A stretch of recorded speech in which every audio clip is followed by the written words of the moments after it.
que vocês ouçam o que eu tenho a dizer como se ouve a um ser humano, ou seja, alguém falível, alguém que tem ideias, que não é absoluto, que não é onipotente, que tem ideias do que leu, do que viveu, e que cada uma e cada um pega essas ideias e diga: essa é minha, essa eu vou ficar, essa eu vou produzir. E a outra diga: essa eu tenho que adaptar, o Leandro está um pouco desequilibrado nessa. E outra que os senhores e as senhoras digam: essa de jeito nenhum, é um absurdo. Assim a gente pensa, assim a gente pensa. Não existe obediência cega, não existe fidelidade absoluta a nenhum ser humano, a nenhuma pessoa que tem suas características. Assim nós devemos sempre pensar em relação às coisas. Vivemos um momento atípico. Aqui há muitos jovens que nunca tinham vivido uma crise tão profunda. Mas acreditem no tio, já houve várias. Ouçam o tio, já houve outras crises. Eu tenho uma experiência de 35 anos de magistério. Sou tão antigo que dei aulas de moral e cívica e USPB. Para os senhores terem uma ideia. Alguns aqui devem ter tido aula de moral e cívica USPB. Eu dei aula de moral e cívica USPB. Sei todos os hinos, a letra de todos os hinos, bandeira, república e assim por diante.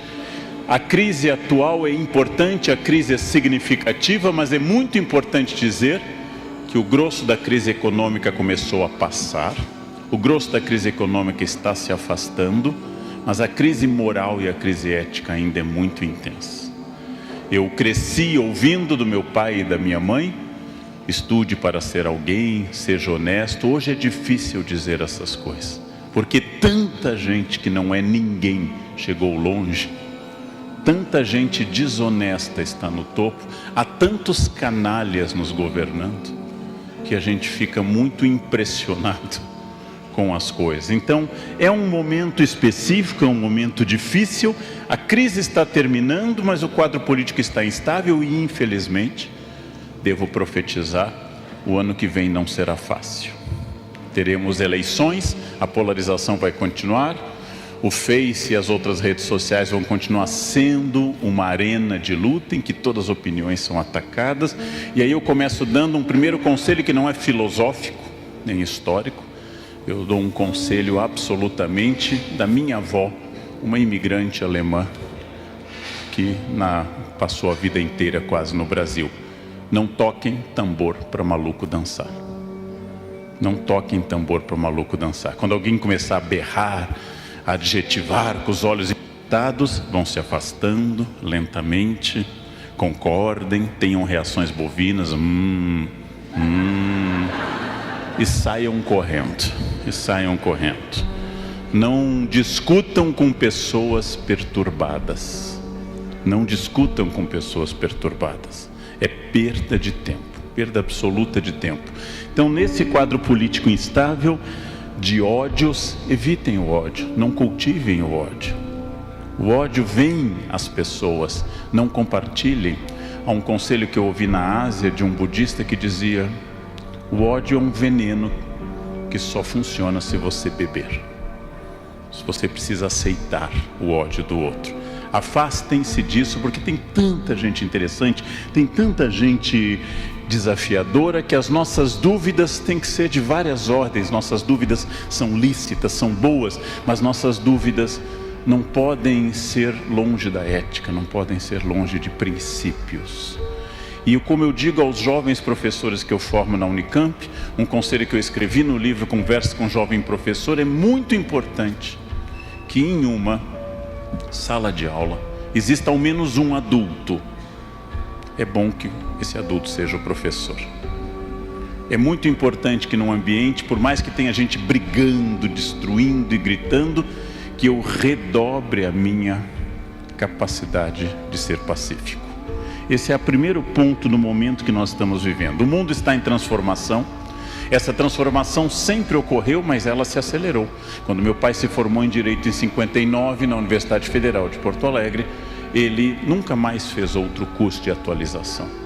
Ele nunca fez MBA, ele nunca foi em busca de outro curso, porque naquela época as pessoas se formavam e assim ficava. O tempo era um tempo repetitivo, Hoje isso não é mais verdade. Hoje, se você já está formado, tem necessidade de mais cursos, de mais atualização. Aquela época passou. A velocidade da transformação está tão grande. Darei exemplos do que seria uma espécie de filosofia de um grego chamado Heráclito, que confiava e dizia que tudo era movimento, pantarrei em grego, tudo move, tudo se move, tudo se transforma, todas as coisas se transformam. Por exemplo, os celulares que as senhoras e os senhores têm nas mãos, eles são a síntese de toda a memória da humanidade. Todas as coisas que nós já produzimos como espécie humana estão lá. Todas as poesias, todas as obras de arte, todas as músicas estão ao nosso alcance. Isso é uma revolução. Isso é uma radicalização da Revolução de Gutenberg. Isso é a radicalização da imprensa. Nós capilarizamos, atomizamos o conhecimento. Quando eu era criança, os jovens não têm ideia disso. A professora mandava a gente pesquisar, a gente ia à Barça, Enciclopédia Barça, e copiava. Só tinha essa fonte. Nas famílias muito ricas havia britânica, mas só tinha essa fonte. O conhecimento estava em bibliotecas. O conhecimento estava reservado em bibliotecas. Hoje, cada vez mais, ele está, para o bem e para o mal, atomizado. As escolas têm que ser revolucionadas.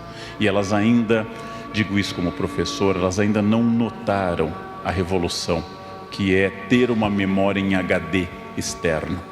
Uma memória externa a nós. Essa transformação também atinge um fato importante. A maior empresa de transporte urbanos do planeta não tem um único carro.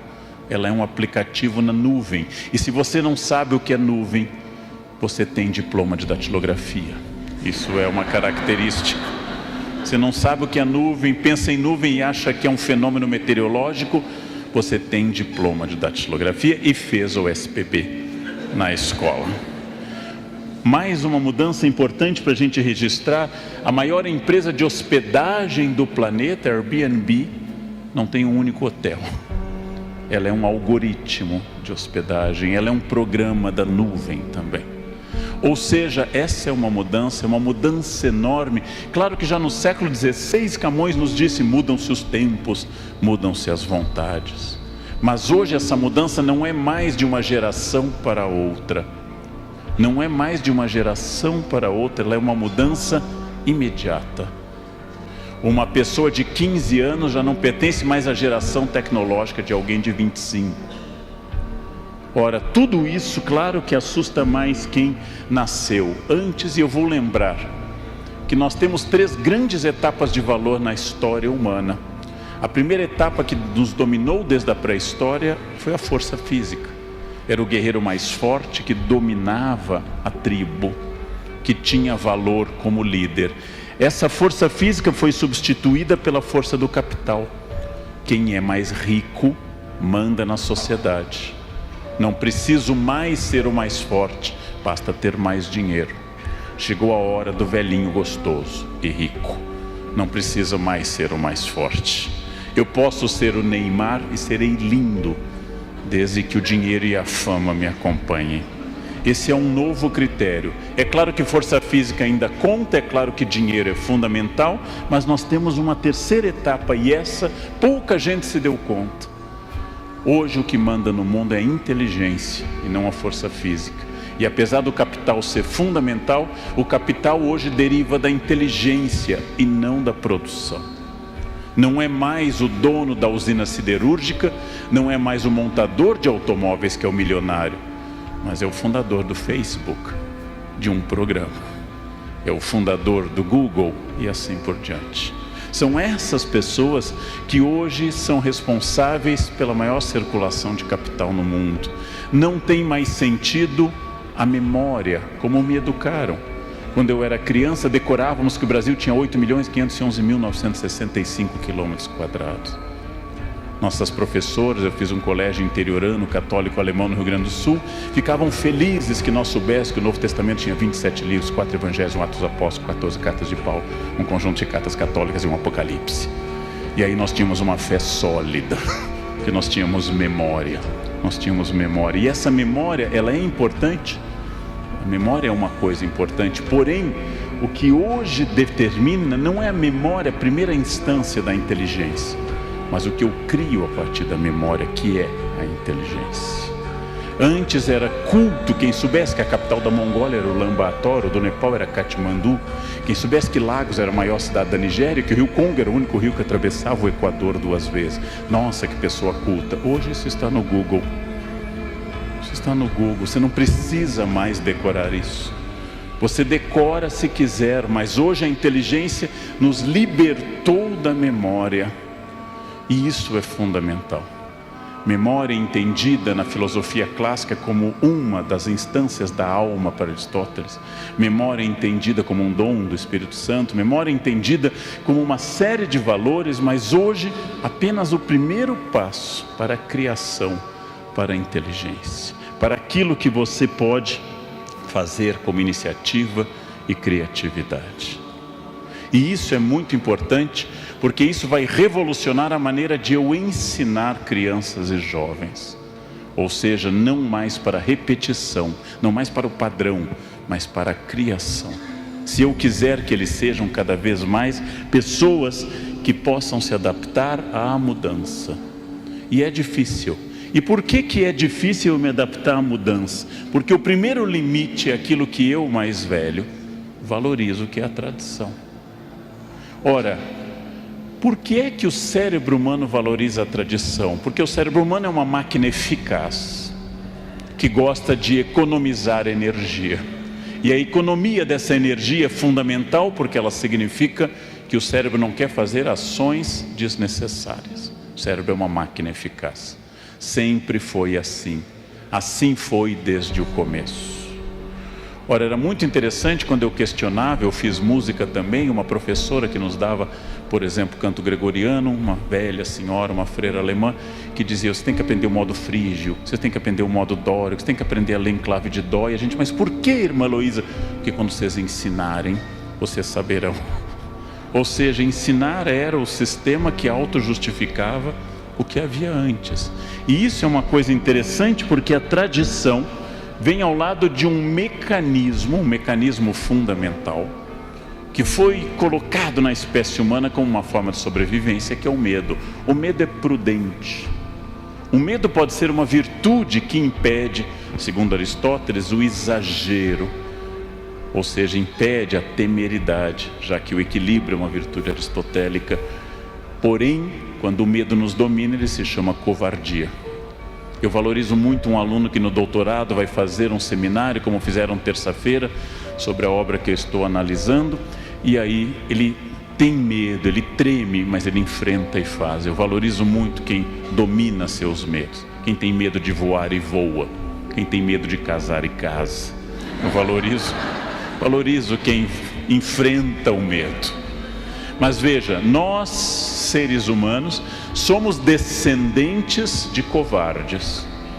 Quando nossos ancestrais chegaram à porta da caverna, uns disseram, vão na frente, vamos ver se no fundo da caverna há animais.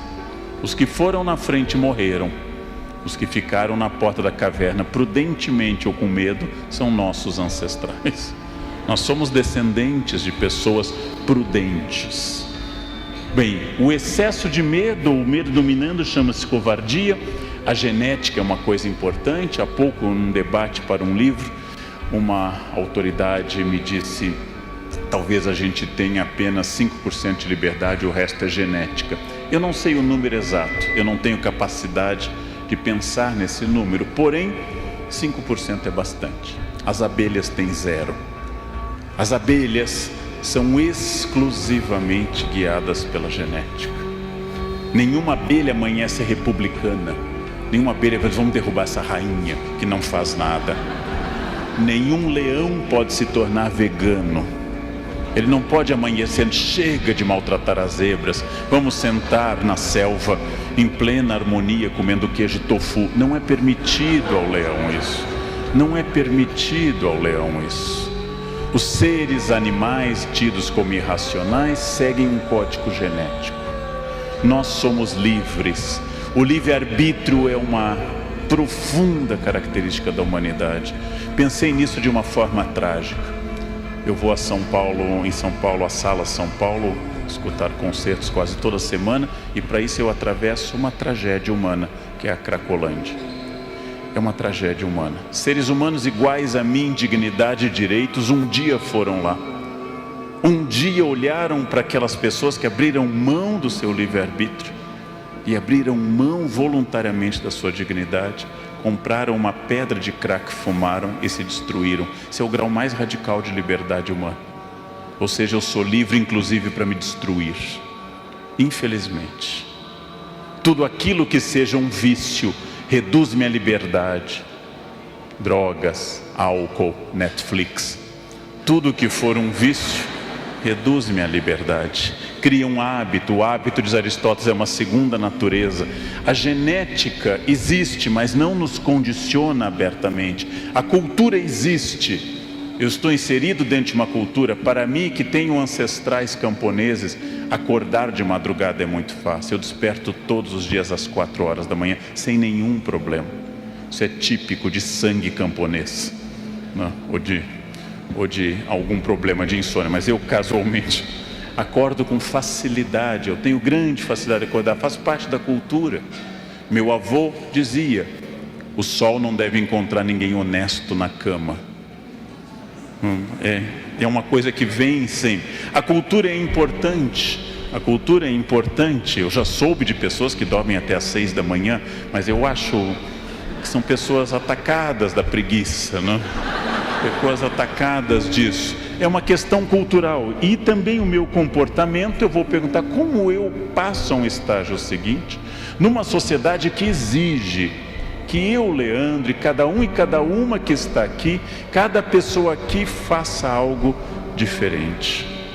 Como eu consigo isso? De que forma eu consigo isso? Bem, essa é uma questão importante. Lendo neurocientistas, eu fui iluminado por um conhecimento que até então eu não tinha, e lendo grandes autores neurocientistas como o professor Antônio Damasio, português, Suzana Herculano Holtzel, brasileira, eles foram indicando que os neurônios, quando produzem um hábito, como, por exemplo, acordar às 4 da manhã, ou comer algo, ou dizer uma saudação ritual, não apenas um neurônio encosta no outro com impulso elétrico, como sabemos, mas cria uma ligação biológica. Dessa forma, o neurônio acaba ficando ligado ao outro através do hábito, e toda vez que eu repito aquele hábito, é muito bom para o meu corpo. Ele vai gastar menos energia. A vida tomada de hábitos, a vida tomada de repetições sistemáticas, é uma vida profundamente econômica de energia. Ora, por que eu, Leandro, gosto de pinhão? Pinhão não tem gosto de nada, tem gosto do sal que eu coloco na água. Porque eu, Leandro, na infância comia pinhão, e pinhão associo ao inverno, a fogão a lenha e ao gosto do inverno e da infância. Por que eu gosto das músicas da minha infância, a parte da minha formação em música clássica? Por que eu gosto de Legião Urbana? Porque eu considero Legião Urbana melhor que Wesley Safadão. Eu, Leandro. Mas lembro que meu pai considerava Lupicínio Rodrigues superior a Renato Russo. E provavelmente meu avô consideraria Zequinha de Abreu ou Chiquinha Gonzaga superiores a Lupicínio. Porque nós gostamos daquilo que nos remete à zona de segurança. Nós gostamos daquilo que nos remete ao que o neurônio já fez. É profundamente confortante para o corpo o hábito. Quem acorda sempre na mesma hora, quem deita sempre na mesma hora, quem come sempre na mesma hora, quem come mais ou menos as mesmas coisas, quem faz mais ou menos as mesmas coisas, produz sobre o corpo e sobre o cérebro um efeito bastante profundo de método, de ordem. E o neurônio gosta disso, e nós nos inserimos nessa ordem. Ora, essa ordem não é boa nem ruim, apenas ela é uma ordem. E ela é absolutamente biológica e produz a zona de conforto. Por um lado, a zona de conforto me acalma. Por outro lado, a zona de conforto não exige de mim o melhor. que eu possa dar. Por um lado, a repetição sistemática me tranquiliza, mas com ela eu não produzo mais do que eu possa produzir. Apenas a crise, a inconstância, apenas o problema é que faz com que eu acabe produzindo mais. Qualquer médico pode ser excelente profissional se atender uma paciente num ambiente muito luxuoso, sem problemas graves. É preciso ser um grande médico para atender num pronto-socorro de uma grande cidade, numa madrugada de festas. Qualquer professor dá aula para 5 pessoas numa sala com ar-condicionado. É preciso ser um grande mestre para ter um 6º ano, numa tarde de novembro, depois de um feriado, antes da aula de educação física ou depois da aula de educação física. Quem é capaz de dar aula para 45 pessoas e ainda amar essas crianças, é um gesto épico, de dedicação. Exatamente a crise, é a crise que revela as pessoas, a crise que transforma as pessoas, a crise que me tira da zona de conforto, é a crise que faz com que eu saia de uma região repetitiva. O conselho da minha avó, já citada, era para ficar na zona de conforto. Ela dizia às mulheres da família: seu marido ronca, não separe, o próximo pode bater. Fique com esse, né? Não era só o zelo católico pela fidelidade do sacramento, mas uma observação prática de vida, né? E seu chefe é ruim, seu superior é ruim, é um ruim conhecido, o outro pode ser pior. Então fica essa questão do ousar e do repetir. É claro que a perspectiva, o afastamento para eu ter uma distância em relação às coisas, ela é fundamental. Mas saibam, tudo aquilo que me tranquiliza, tudo aquilo que me leva para a minha região de conforto, me afasta do sucesso. O sucesso eu não estou entendendo aqui como ganhar dinheiro, pode ser. Sucesso eu estou entendendo o intelectual, sucesso eu estou entendendo o empreendedor, sucesso eu estou entendendo a dona de casa, sucesso eu estou entendendo o religioso que tem objetivos e quer atingir o seu sucesso, perfeição da alma, acúmulo de dinheiro, cuidados com a família, seja o que for. Tudo aquilo que me tranquiliza me afasta do sucesso. Tudo aquilo que me deixa bem me afasta do bem e do desafio.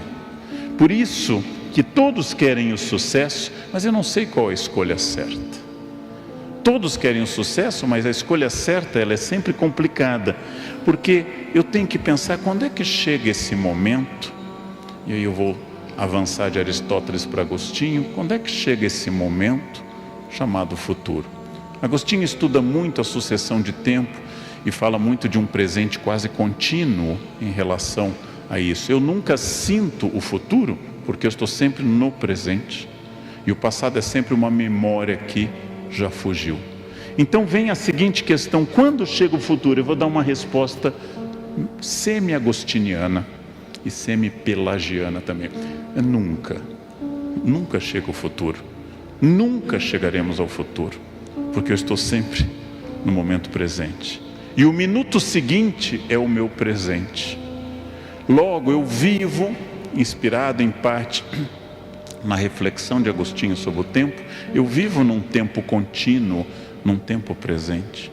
Eu vivo permanentemente nesse momento. E esse momento só aconteceu porque eu tive passado.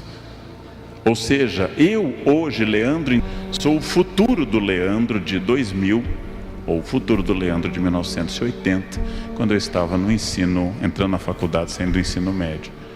Ora, mas eu estou aqui porque eu fiz coisas no passado. Então, apesar de não existir futuro, não existe futuro. O que existe é o que eu faço hoje, que prepara o outro presente.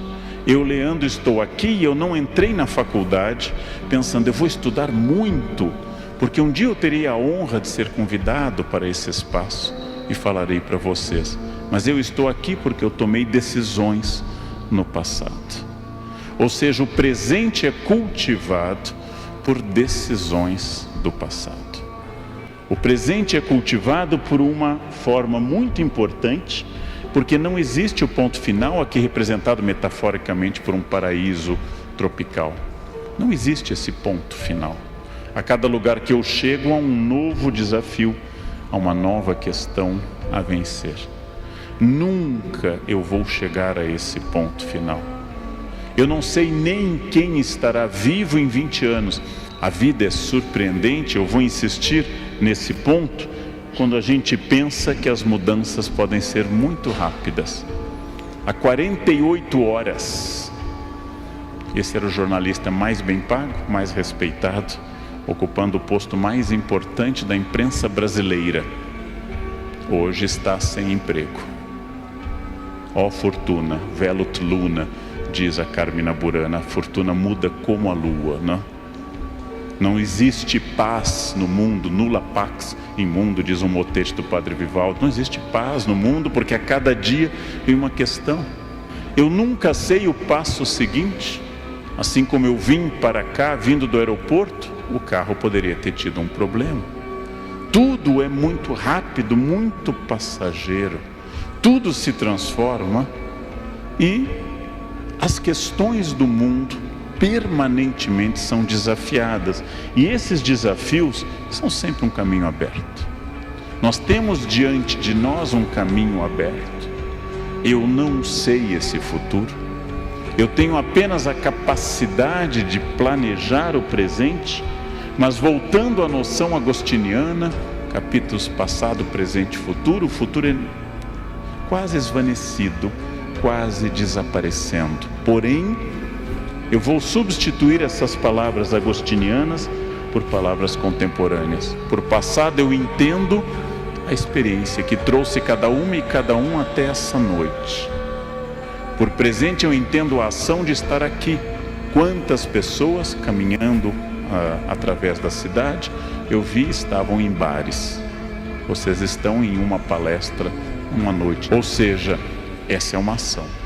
O que for decidido internamente por cada um vai marcar o presente de amanhã, ou seja, o dia de amanhã, que será o seu futuro. E essa antecipação que os gregos chamam de strato-agos, o estratego, é a antecipação chamada estratégia. Estratégia é a capacidade de eu me antecipar. É uma virtude que começa com a infância a crescer. Mas nenhuma criança é estratégica. Nenhuma criança jamais disse à mãe: coloque um casaquinho, porque o tempo pode virar.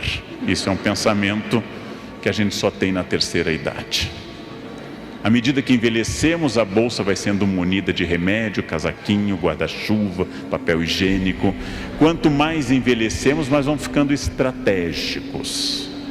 Porque nós sabemos, diz o Hamlet, que a consciência nos torna covardes.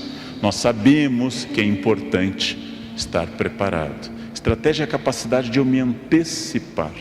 Estratégia é tipicamente humana. É a capacidade de pensar o que pode acontecer e me preparar para isso.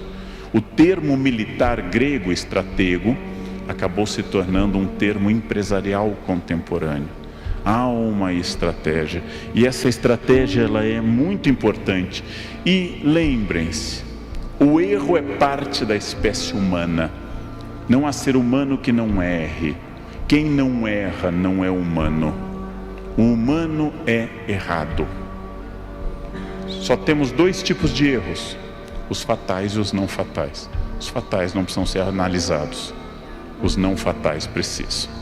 Os italianos dizem, eu gosto muito, não há cogumelos não comestíveis. Todo cogumelo é comestível. Alguns apenas uma vez. Apenas uma vez. Depois você não comerá de novo.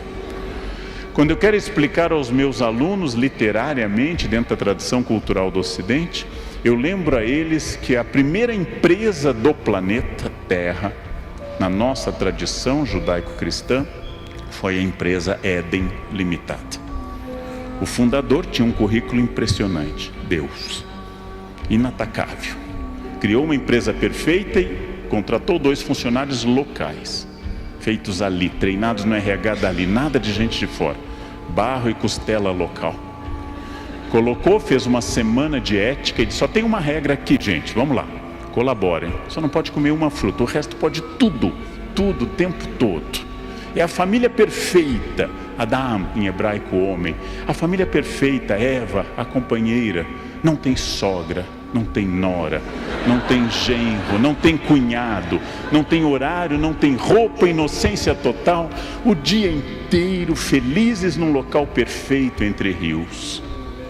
Só uma regra. Nosso mundo é cheio de regras. Só tinha uma regra. O dono se afastou, foram direto infringir a regra. Fundada a sociedade humana. Enquanto Adão e Eva estavam inocentes, não havia tempo, não havia velhice. No momento que eles pecaram e envelheceram e conheceram a doença, a morte e a dor, começa a história. Expulsos por justa causa, vão para a terra, começam a plantar, têm filhos. Adão e Eva geram Caim e Abel. Caim matou Abel, como vocês sabem. Primeira família humana, resultado, 4 pessoas, os mais próximos de Deus, os mais longevos. Adão viveu 930 anos. Os mais longevos, 2 pecadores, 1 assassino e 1 cadáver. Essa é a primeira família humana, gente. Muito mais próxima de Deus do que a nossa. A nossa tem muito mais problemas do que essa, não? E não deu certo. Não deu certo. Aí começa tudo de novo, começam mais filhos, etc. Aí vem o dilúvio.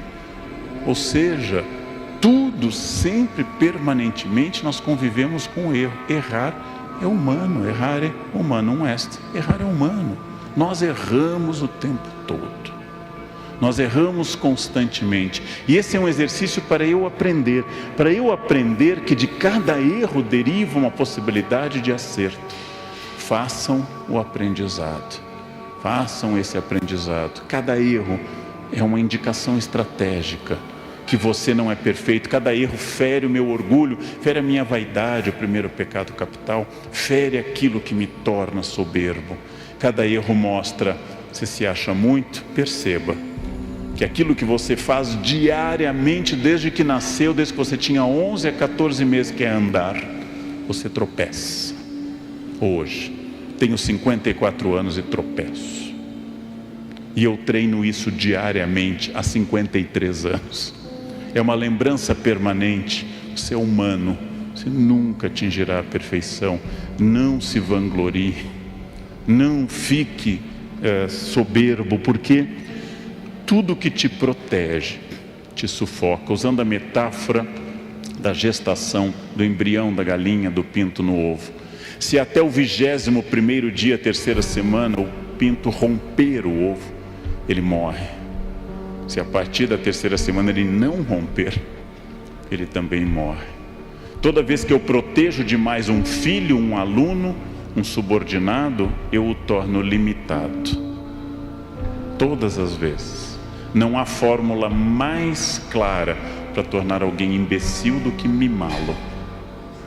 Quando eu mimo alguém, eu reduzo a sua humanidade. Ou seja, tudo que me protege também impede que eu saia da zona de conforto. Vamos dar agora um princípio mais psicológico e filosófico. Por que a estratégia é difícil?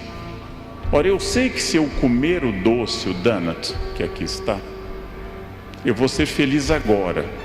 E se eu não comer, eu vou ser feliz no futuro. Se eu comer o doce, eu vou ter 1 minuto de prazer na boca. E o resto da vida estará na minha barriga ou no meu quadril. O resto da vida. Eu tenho opção entre 2 caminhos. O prazer imediato ou o prazer estratégico de médio e longo prazo. Se eu comer comida carregada em gordura, bacon, pururuca, eu tenho só a vantagem de não ter Alzheimer, porque quem come gordura diariamente morre antes de chegar à idade de ter Alzheimer. É uma vantagem, é uma vantagem. Comida gordurosa impede doenças degenerativas. Você passa para outra aos 35 no máximo. Bem, eu tenho que tomar decisões a todo instante. Acontece que o prazer de ficar na cama para alguns, ele é imediato.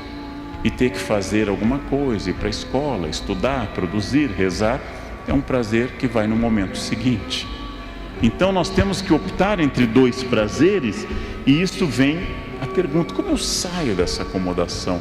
Como é que eu quebro a tendência cerebral, cultural, de seguir o que é mais fácil, de seguir o que é mais prático, seguir o que é mais agradável ao cérebro? Isso é uma questão importante. Em primeiro lugar, eu tenho que entender que eu sou protagonista.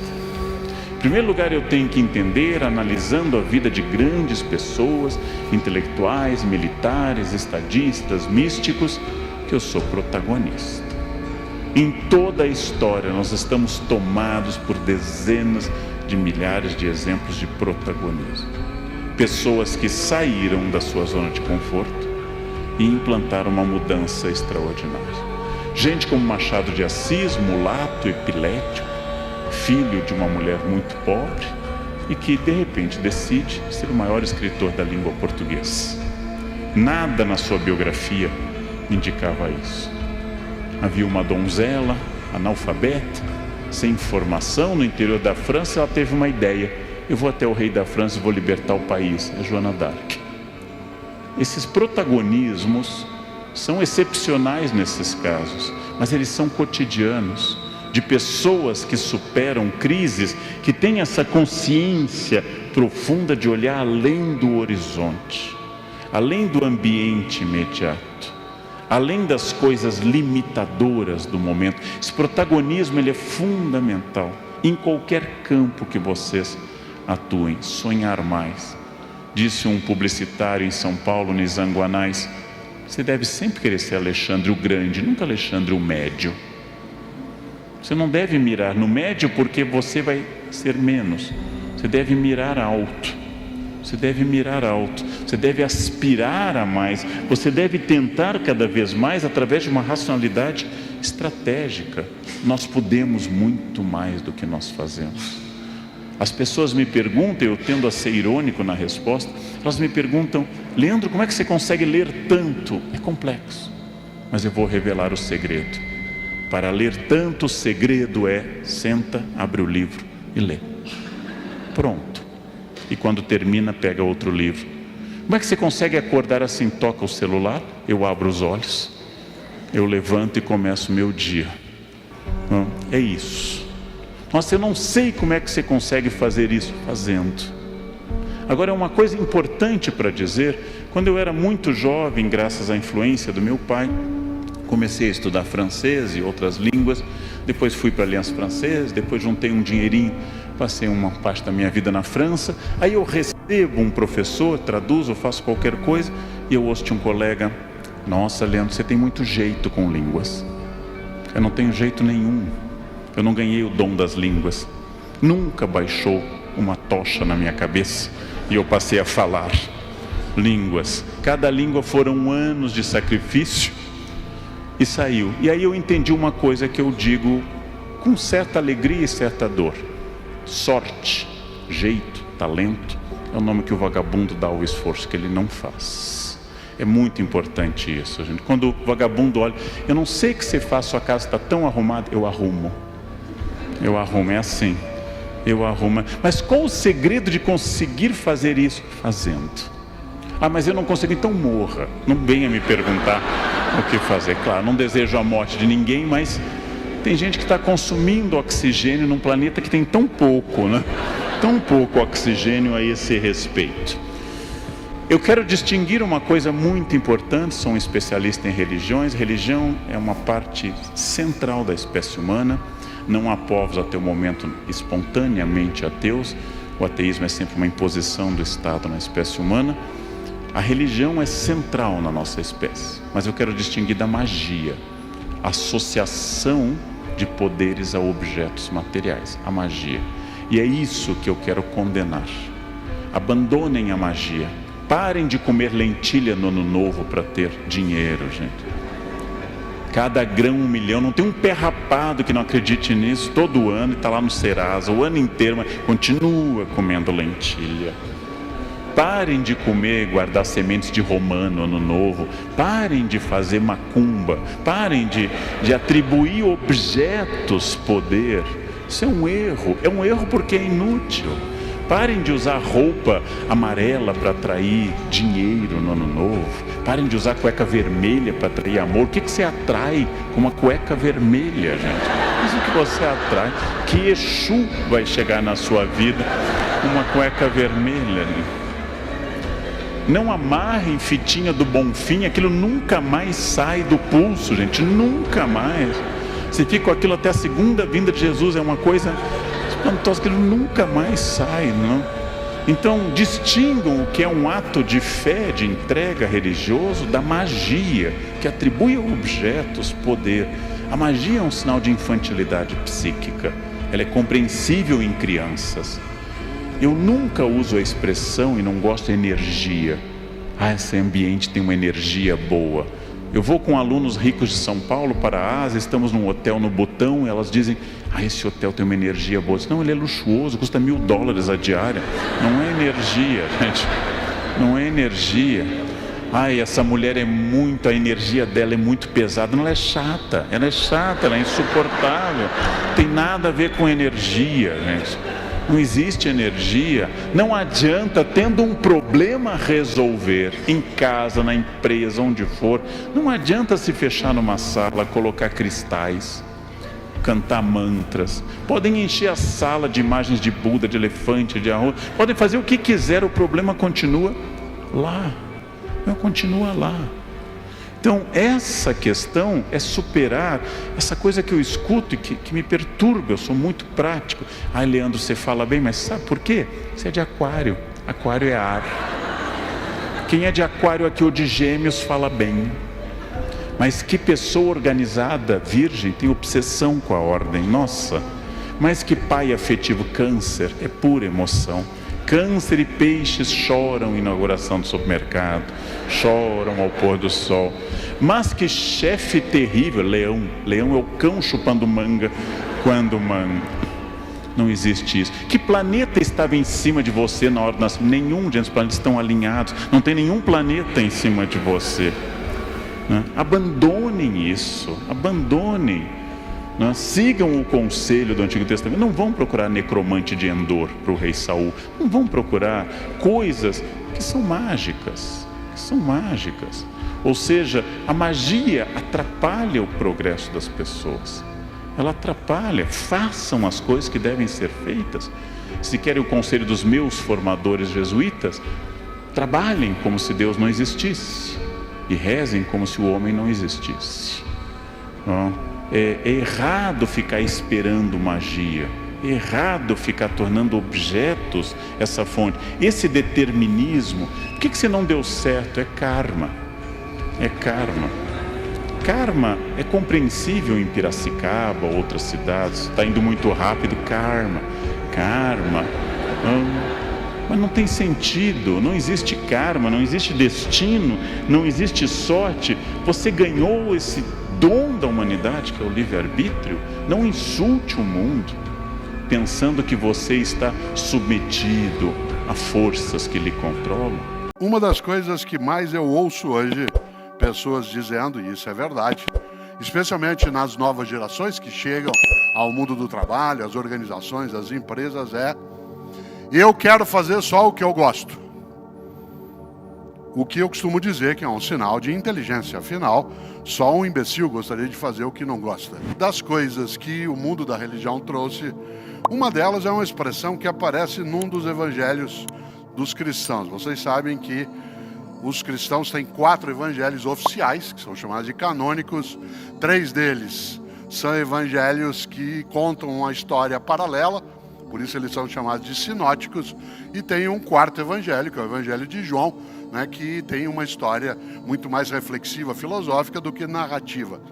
Os 3 evangelhos que são sinóticos, o de Mateus, o de Marcos e o de Lucas, o de Marcos tem uma expressão que tanto faz se você tem religião ou não, essa é uma decisão tua, é uma escolha tua se tem ou não, mas ali no evangelho de Marcos há uma frase que ele registra atribuída a Jesus de Nazaré, que eu acho genial, porque ali no capítulo 8º, no versículo 36, os cristãos registraram uma fala a Jesus atribuída, na qual ele disse: de nada adianta uma pessoa ganhar o mundo se ela perder sua alma. Olha que frase forte e difícil de lidar. De nada adianta uma pessoa ganhar o mundo, isto é, ser proprietária das coisas, ser alguém que tenha poder, se ela perder sua alma, perder a sua dignidade, perder a sua identidade, se ela perder exatamente aquilo que dá a ela a possibilidade de ser uma pessoa que não se degrade, não apodreça a sua convicção, que não seja nojenta naquilo que é a sua prática. E eu acho essa expressão consignada ali em Marcos como uma coisa genial para a gente pensar. Olha só de novo, de nada adianta uma pessoa ganhar o mundo se ela perder sua alma. Por isso, ganhar o mundo em última instância poderia ser só a aquisição, a propriedade de bens materiais, que também tem importância, mas não tem exclusiva importância. Mas a outra ideia, que é não perder sua alma, significa não perder aquilo que a vida indica, possibilita, coloca.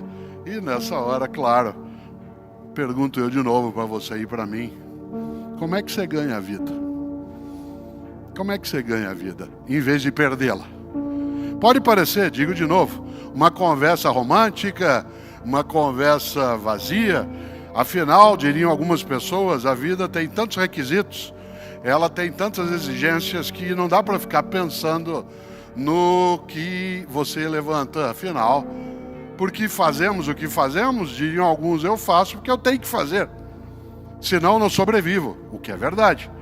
Mas naquilo que faz, porque tem de fazer, existe alguma razão pela qual continue fazendo com dedicação, com esforço, com aplicação, com persistência. Uma das coisas que mais eu ouço hoje, pessoas dizendo, e isso é verdade, especialmente nas novas gerações que chegam ao mundo do trabalho, as organizações, as empresas, é: eu quero fazer só o que eu gosto. O que eu costumo dizer que é um sinal de inteligência. Afinal, só um imbecil gostaria de fazer o que não gosta. No entanto, independentemente dessa ideia, a noção de eu gosto de fazer o que eu gosto coloca um outro senão. Para você fazer o que você gosta, você tem que fazer várias coisas que você não gosta. Para que você consiga chegar ao lugar que tem como horizonte, há vários outros movimentos que são feitos, que não sempre são engraçados. Vários deles são desgraçados. Eu vou dar um exemplo na minha área. Eu sou professor, agora no próximo ano fará 50 anos, meio século.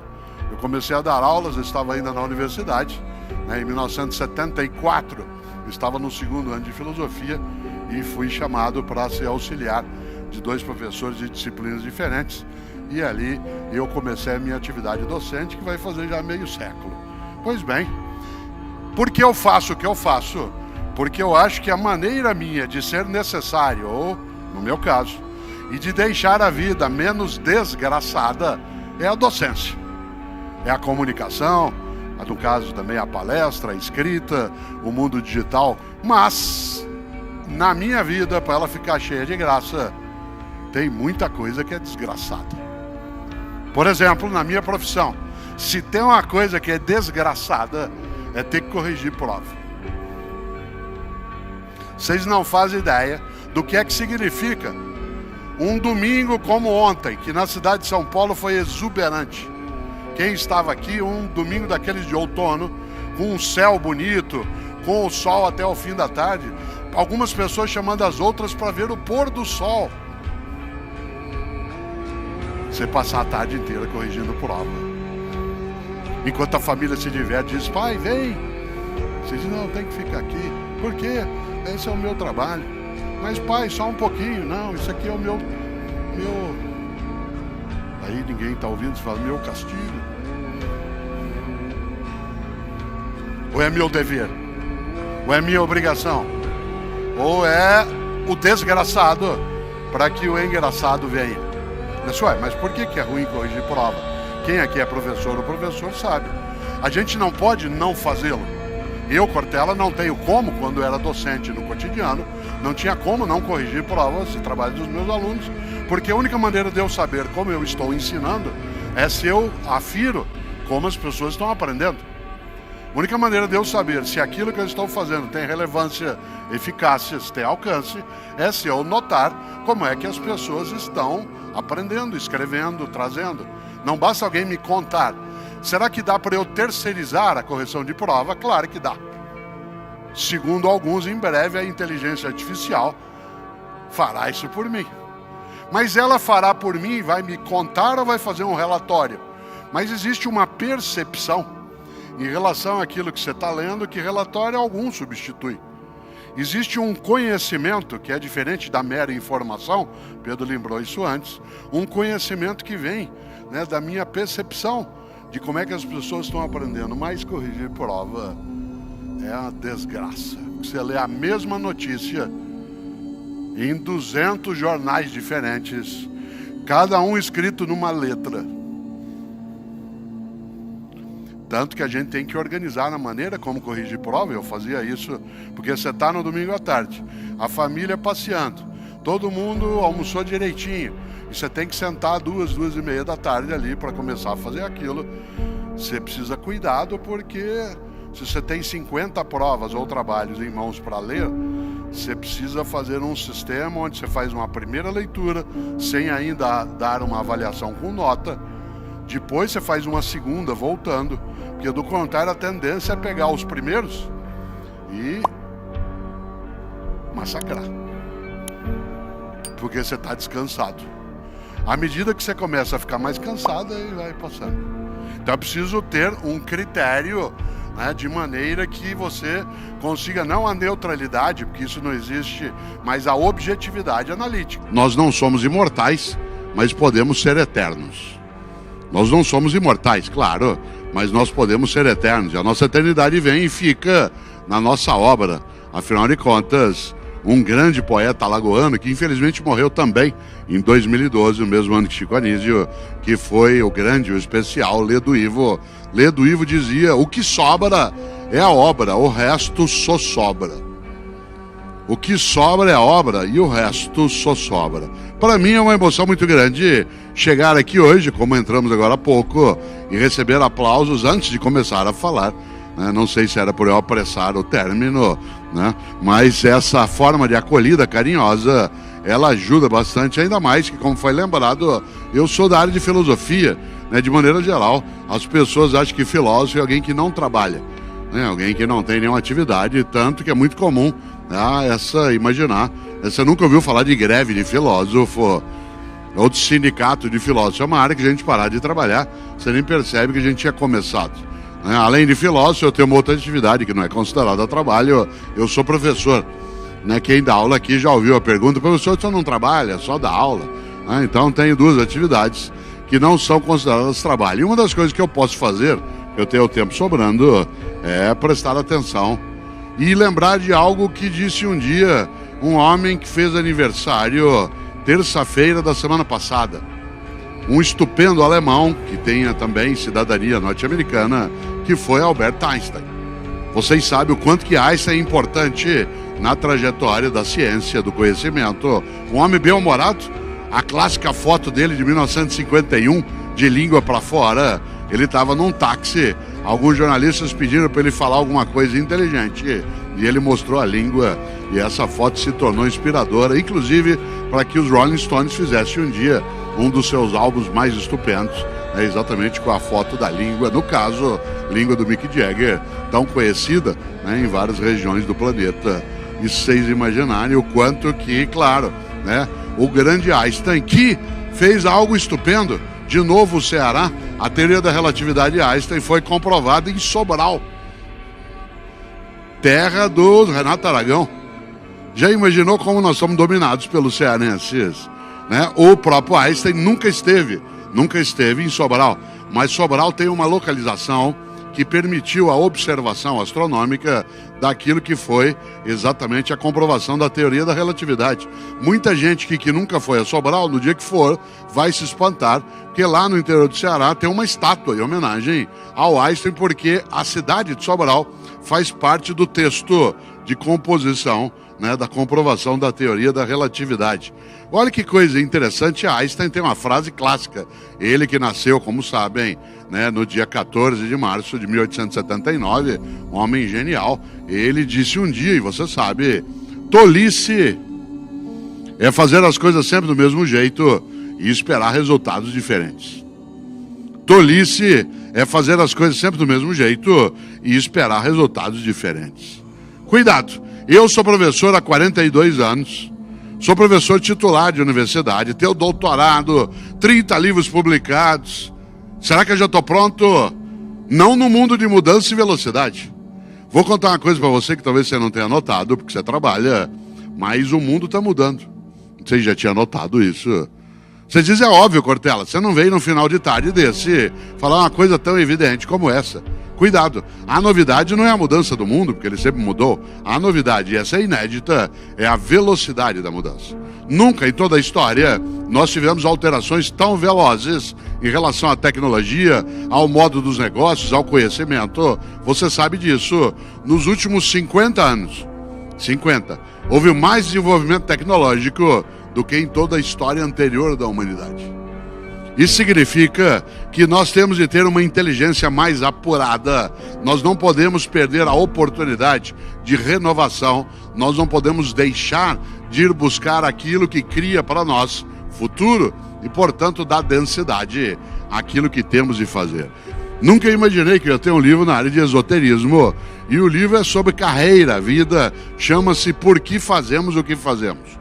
Por que fazemos o que fazemos. É interessante porque uma das coisas que eu levanto, né, ali naquela reflexão é algo que nos importa bastante, que é, será que eu já estou preparado? Será que eu, Cortella, por exemplo, já sei dar aula? 42 anos de docência, eu preciso estar me reinventando de modo contínuo.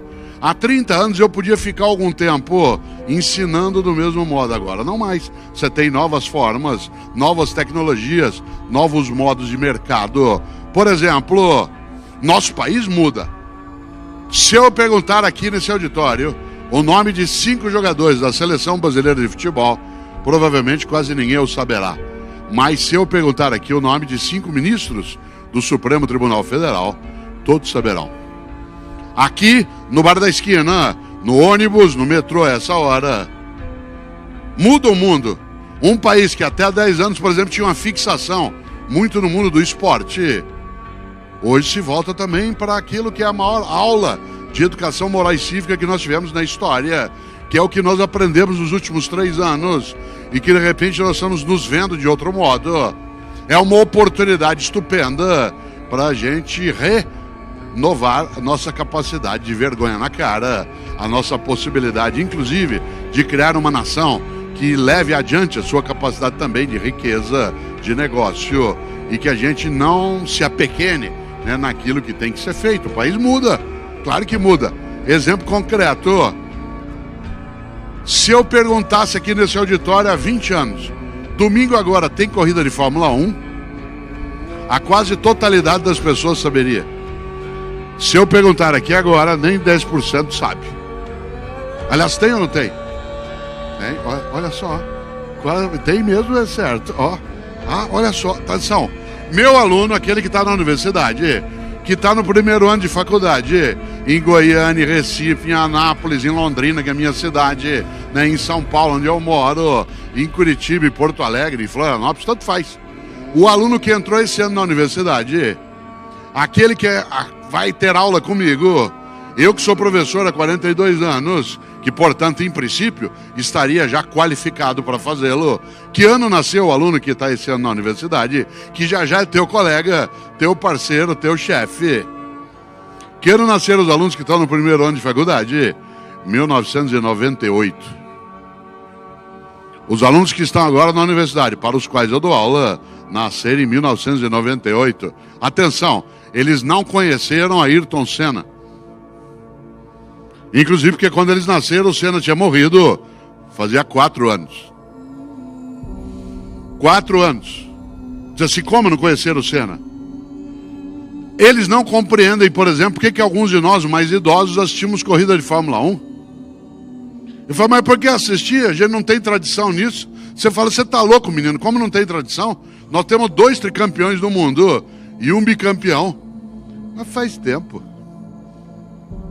A última vez que nós ganhamos o campeonato de Fórmula 1, a última vez que a bandeira do Brasil foi sacudida dentro de um carro de Fórmula 1 na Vitória, agora em dezembro, fez 25 anos. Isto é, 1/4 de século.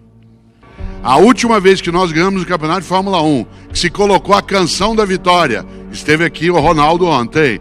Algumas vezes se utilizou a canção da vitória também no futebol, mas ela era para Ayrton Senna em grande medida. A última vez que se tocou tan tan tan tan tan tan foi em 1991. Só para você ter uma ideia do que isso significa, em 1991 o presidente do Brasil era o Collor, que agora é da Comissão de Ética do Senado. Em 1991, isto é, da última vez que ganhamos o campeonato de Fórmula 1, a União Soviética ainda existia. Era dirigida pelo Gorbachev, um homem que tinha um hemangioma na testa, lembra-se? Parecia um mapa. O inimigo do Ocidente era o comunismo. A última vez que nós ganhamos o campeonato de Fórmula 1, a discussão entre Hillary Clinton e Donald Trump não seria sobre o Estado Islâmico, que não existia, sobre a Al-Qaeda, que não existia, sobre o Boko Haram, que não existia. Não se teria um atentado como nós tivemos ontem em Londres como uma preocupação. Era o comunismo soviético. Você já imaginou? Hoje o principal aliado do Donald Trump é Vladimir Putin, presidente da Rússia. E seu adversário é a Europa. Quem diria? No mundo de mudança e velocidade, o grande risco é eu ficar velho em relação àquilo que faço, penso, pratico, ajo. A última vez que nós ganhamos o campeonato de Fórmula 1, a inflação no Brasil era de 3.000% ao ano. Quem aqui tem mais idade se lembra? Em 1991 você comprava um café de manhã por um preço, à tarde ele tinha outro. O varejo era desesperador no custo de controle, de remarcação, de estoque. A capacidade da indústria está colocando as coisas a tempo de não perder dinheiro. Tanto que a indústria, de maneira geral, ou a empresa, ela quase não investia no negócio dela. As empresas, da última vez que ganhamos o campeonato de Fórmula 1, ela comprava e vendia dinheiro no mercado. Em vez de vender medicamento, produto de beleza, vender tudo que for do campo, né, da medicina, da química, da farmácia, comprava e vendia dinheiro, sabe onde? No overnight. Meu aluno não faz a mínima ideia do que é overnight, ele pensa que é nome de motel. A última vez que nós ganhamos o campeonato de Fórmula 1, atenção no que eu vou dizer, não se falava em China. Em 1991, a única coisa que você comprava da China era a lâmpada de Natal, que vinha aquela fieira. Não se falava em China. Hoje da China vem tablet, computador, carro, capital. A China é a principal proprietária da dívida interna norte-americana. E se eles disserem que não vão comprar nossa carne, aí quebra de vez. Você já imaginou? Nós estávamos tranquilos em alguns setores da economia brasileira. Miriam Leitão trouxe isso à tona com a competência de sempre. Nossa área de commodities estava mais ou menos sossegada, até um tropecinho em relação à decência. E, portanto, abala o conjunto das coisas. Que não é um tropecinho, é um tropeção. Evidente? Como diziam alguns, a gente que achava que essas empresas teriam um grande futuro. O que elas têm na área da carne é um mau passado. Não é nem ao ponto. Já imaginou? Atenção no que eu vou dizer. A última vez que nós ganhamos o campeonato de Fórmula 1, não, olha só para você imaginar, não havia carro importado no Brasil. Os primeiros carros importados no Brasil chegam aqui em 1993, um ano antes da morte do Senna. E quem aqui comprou, se lembra, eram os carros russos. Era o Lada. Quem comprou tem até hoje. Aquilo é invendável, imprestável. Serve para o cachorro dormir em dia de chuva.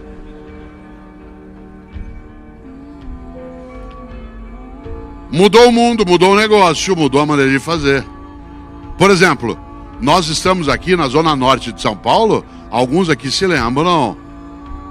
Daqui de Guarulhos, próximo a nós, veio uma das bandas mais estupendas da música brasileira, Mamonas Assassinas. Meus alunos não conheceram os Mamonas Assassinas, porque os Mamonas agora, atenção, no dia 2 de março, dia 2 de março agora, fez 21 anos da morte dos Mamonas. Eles morreram no dia 2 de março de 1996, num acidente, aliás, próximo aqui a Atibaia, quando o avião pegou a rota errada e bateu numa montanha. Meus alunos não conheceram os Mamonas Assassinas, aliás, eles não sabem nem o que é mamona.